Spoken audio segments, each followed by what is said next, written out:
بہرحال دنیا ایک بہت بڑے تصادم کی طرف بڑھ رہی ہے. اب میں اس سے اگلی بات جو کہنا چاہتا ہوں اس کے لیے پہلے سے معذرت کروں. خوشخبری میں نے دی ہے تو بدخبری بھی مجھے دی. اس عالمی غلبہ اسلام سے پہلے ابھی امت مسلمہ کی بہت پٹائی ہونی ہے، بہت پٹائی ہونی ہے، بہت پٹائی. یہ میں نہیں کہہ رہا، حضور نے کہا ہے.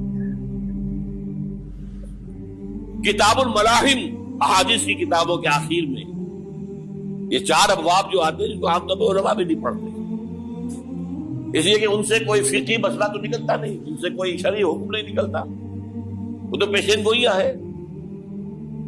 کتاب الفتن کیسے کیسے فتنے اٹھیں گے، کتاب الملاحم کیسی کیسی جنگیں ہوں گی، کتاب اشراط الساعہ قیامت کی علامات کیا ہوگی، کتاب و علامات القیامہ یہ کیا ہوں گے. ان ابواب کو پڑھیے تو آپ کو معلوم ہوگا اس دور کے آنے سے پہلے ابھی امت مسلمہ پر اللہ کے عذاب کے بہت سخت کوڑے پڑے. معافی چاہتا ہوں. اگر رسولوں کی شان یہ تھی کہ وہ بشیر بھی تھے اور نذیر بھی تھے تو میں بھی ایک ادنا غلام نہیں کہوں. میں جو کہہ رہا ہوں قرآن حدیث سے کہہ رہا ہوں. یہ عذاب کیوں آئے گا؟ امت مسلمہ بحیثیت مجموعی اللہ کی نگاہ میں مجرم، بہت بڑی مجرم. کیوں؟ 1 انچ زمین دنیا میں نہیں دکھا سکتی جہاں اللہ کا دین قائم. یہ مذہب ہے، مسجدیں ہیں، حج ہے اور عمرے ہیں، یہ مذہب ہے. دین کہاں ہے؟ اللہ کا نظام کہاں ہے؟ دین حق کہاں ہے؟ وہ نظام عدل کہاں ہے؟ وہ نظام سیاست کہاں ہے؟ وہ قانون شریعت کہاں ہے؟ آپ کی ساری معیشت سود کے اوپر ہے، اور سود سے زیادہ بڑا گھناؤنا جرم کوئی نہیں، سود سے زیادہ بڑا گھناؤنا گناہ کوئی نہیں، جس کے بارے میں حضور نے فرمایا الربا 70 جزءا یحوما. 2 حدیثیں ہیں. ربا کے 70 حصے ہیں یا 70 گناہ ہیں. 70 گناہ ہیں جن میں چھوٹے بھی ہیں بڑے بھی ہیں. 70 گناہ. ایسا روحا ان میں سب سے چھوٹا اس کے مساوی ہے ان کہ الرجل امہ، کہ کوئی شخص اپنی ماں سے زنا کرے. سنن ابی داؤد کی روایت ہے، سن لیجیے پڑھ لیجیے. سارا نظام آپ کا کہاں ہے؟ تجارت ہو تو اس پر ہے، زراعت ہو تو اس پر ہے. بیج لیا تھا تو سودی قرضے پہ لیا تھا، اس کے بعد جو اس کے لیے کھاد خریدی تھی سودی قرضے پہ خریدی تھی، پیسٹی سائڈز خریدے تھے سودی قرضے پہ خریدے تھے. اس کے بعد اگر کوئی ہارویسٹر لیا ہے، کوئی اور لیا، ٹریکٹر لیا تو سودی قرض. سود ہر دانے گندم میں سود ہے. کوئی شخص بچا ہوا نہ میں بچا ہوا نہ بچے ہوا، کوئی بچا ہوا. سارا کاروبار، ساری صنعت و حرفت، ساری حکومت، پوری حکومت، پوری قوم سود کے اندر جکڑی. ایک ایک شخص. کہاں ہے اسلام؟ آپ میری بات سمجھ لیجئے. اسلام کے 2 حصے کر لیجئے. اسلام بطور مذہب، اسلام بطور دین. اور یہ تو آپ قرآن پڑھتے ہیں، پورے قرآن میں مذہب کا لفظ تو آیا ہی نہیں ہے. حدیث کے ذخیرے میں بھی میری امکان، میرے معلومات کے تک کہیں نہیں. یہ مذہب تو ہمارے یہاں استعمال ہوتا تھا فقہوں کے لیے. مذہب حنفی، مذہب مالکی، مذہب شافعی، مذہب حنبلی، اب ایک مذہب سلفی اہل حدیث حضرات کا ہو گیا ہے، مذہب ظاہری، بعد مذہب جعفری. یہ فقہوں کے لیے تھا. مذہب کیا ہے؟ مذہب کا نام 3 چیزوں کا مجموعہ مذہب ہے. کچھ عقائد، کچھ عبادات، کچھ رسومات. بچہ پیدا ہوگا تو کیا کریں گے؟ عقیقہ کریں گے. کوئی فوت ہوگا تو کیا کریں گے؟ جنازہ پڑھائیں گے، کفن دفن کریں گے. شادی ہوگی تو کیا کریں گے؟ ایجاب و قبول ہوگا، ولیمہ ہوگا.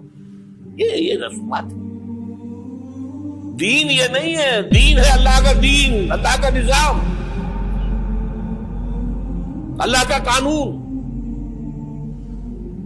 وَمَن لَّمْ يَحْكُم بِمَا أَنزَلَ اللَّهُ فَأُولَٰئِكَ هُمُ الْكَافِرُونَ. جو اللہ کی اتاری شریعت کے مطابق فیصلے نہ کرے وہی تو کافر ہے. میں اور آپ کون ہیں؟ برا نہ مانیے. فیس دی فیکٹس.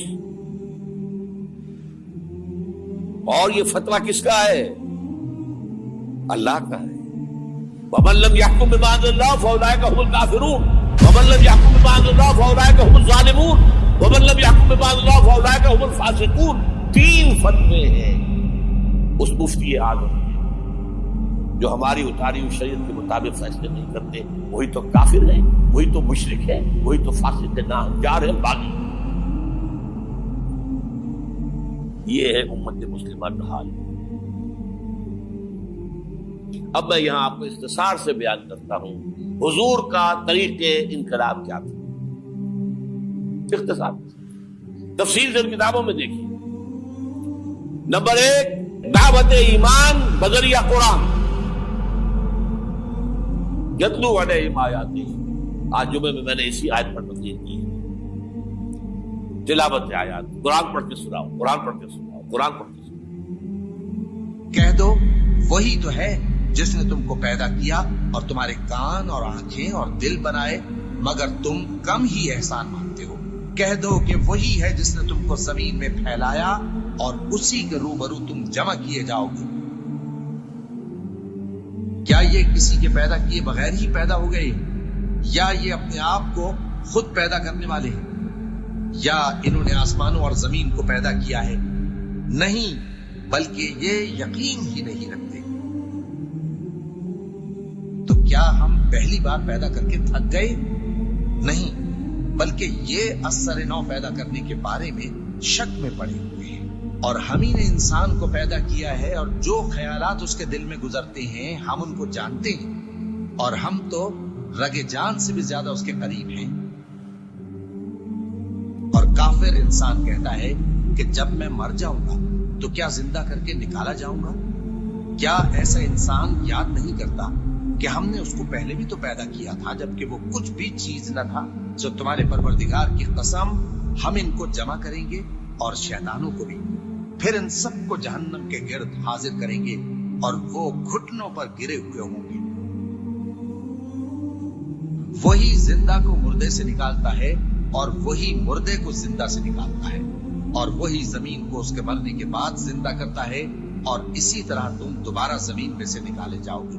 اور اسی کی نشانیوں میں سے ہے کہ اس نے تمہیں مٹی سے پیدا کیا, پھر اب تم انسان ہو کر جا بجا پھیل رہے ہو.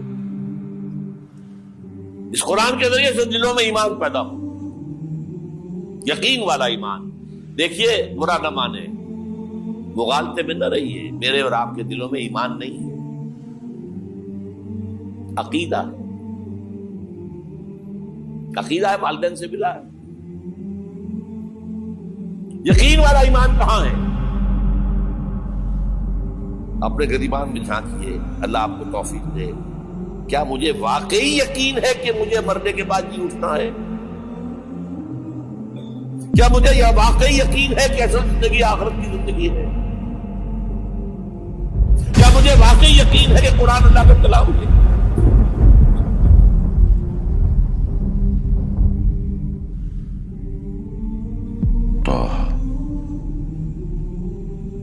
ما أنزلنا عليك القرآن لتشقى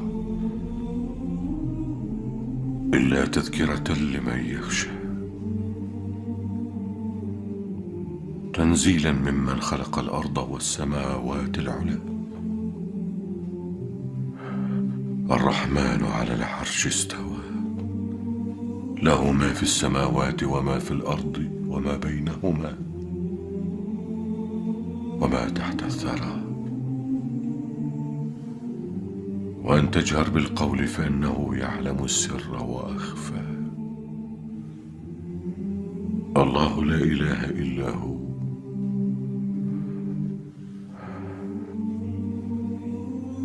له الأسماء الحسنى. ٹٹولی اپنے دلوں کو.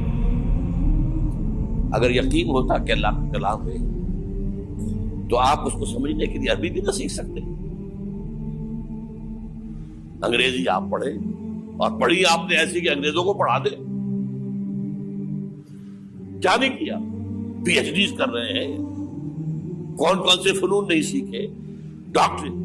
اتنی عربی نہیں سیکھی دعویٰ ہے کہ تمہارا یقین تھا میری کتاب پر، اللہ پوچھے گا تمہارا سلوک کیا تھا میری کتاب کے ساتھ، تم نے پڑھا اس کو، سمجھا